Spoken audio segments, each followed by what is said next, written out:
Shake effect in Alight Motion is pretty easy thing to do. Today I'm going to teach you how you guys can add shake effect in Alight Motion.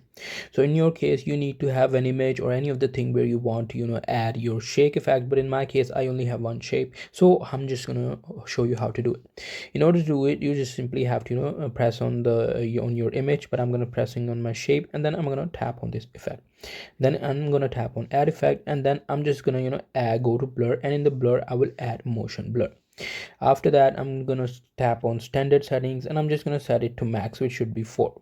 After that you have to go back, and then you have to tap on the effects again, and then you have to tap on add effect again, and then you have to go to move slash transform, and in that option you have to go to this option, which is oscillate. I don't know the pronunciation, but this is it. And then you have to go to standard settings, and with the standard setting you have to edit it a bit.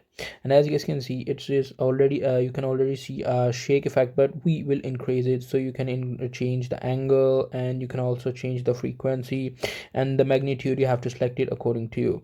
But in order to make it more natural, you have to make it about 4 or 500. This is the trendy thing right now.